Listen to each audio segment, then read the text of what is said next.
nous fêtons la fête de Yom Ha'atzmaut, le jour de l'indépendance de l'État d'Israël. Et la question est de savoir quelle est l'importance de ce jour. De grands rabbinim, à l'époque de la déclaration de l'indépendance de l'État d'Israël, ont défini cet événement en disant que la création de l'État d'Israël est le Reshit Semichad Geulatenu, est le prémisse du début de notre Géoula. C'est-à-dire qu'après 2000 ans d'exil, 2000 ans de galoute, nous sortons de cet exil vers la Géoula, vers la libération d'Israël. Et la question c'est de savoir quelle est la définition de la Géoula, de la libération et de la galoute, de l'exil. Pour cela, nous allons nous aider du Maharal de Prague. Le Maharal de Prague, il y a plus de 400 ans, il va donner la définition de qu'est-ce que l'exil, la galoute, et qu'est-ce que la Géoula.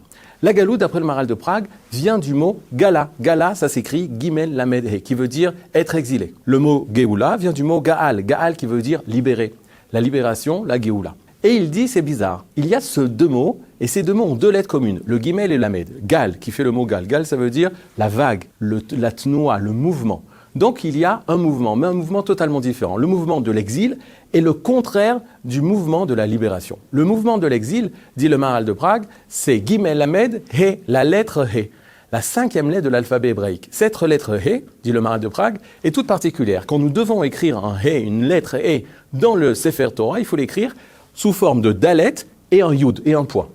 Dalet, c'est, dit le Maharal de Prague, les 4 coins du monde, puisque la valeur numérique de Dalet représente 4, et les 4 coins du monde sont représentés par la lettre Dalet. Et quel est le point ?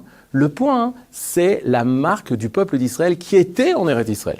Ce peuple d'Israël était sur un point, dans ce point, qui est la terre d'Eretz Israël, et à un moment donné de son histoire, il va s'éparpiller, le peuple d'Israël va être exilé dans le Dalet, dans les 4 coins du monde.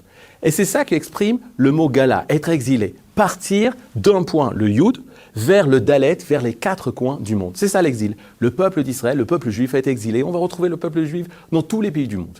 Mais un beau jour, Akadosh Baruch Hu, Dieu va nous faire sortir de l'exil et va nous emmener en Géoula, va nous emmener en libération. Et le Maharal de Prague dit, le mouvement de la libération est le mouvement inverse de la galoute, de l'exil. L'exil étant la dispersion du peuple d'Israël, l'exil aux 4 coins du monde du peuple d'Israël, la libération du peuple d'Israël, la Géoula du peuple d'Israël va être justement le Gal, le mouvement du Aleph. Que représente la lettre Aleph ? Aleph représente l'unité, représente le centre. De ces 4 coins du monde, les Juifs reviendront au centre, ce Aleph, cette unité représentée par le retour sur une terre pour un peuple, qui est la terre d'Eretz Israël pour le peuple d'Israël.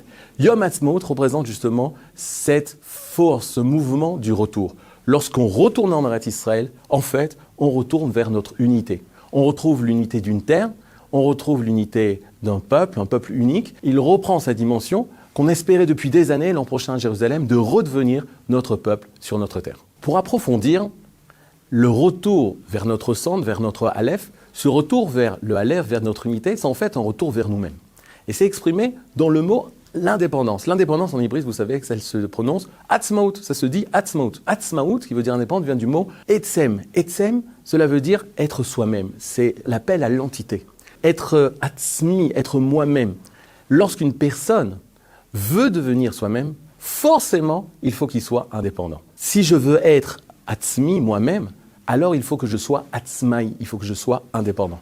Mais la langue hébraïque est tellement magnifique qu'elle nous enseigne encore une chose beaucoup plus profonde qu'on trouve aujourd'hui. Si une personne, ou un peuple, comme il est le cas de notre peuple, a réussi à avoir sa Atzmaut, son indépendance, il est forcément retourné vers sa Atzmiut, vers son entité, vers son être propre, alors de là va découler la Otzma, la puissance. Et tout ça sont de la même racine des 3 lettres Aïn, Tzadik, Mem.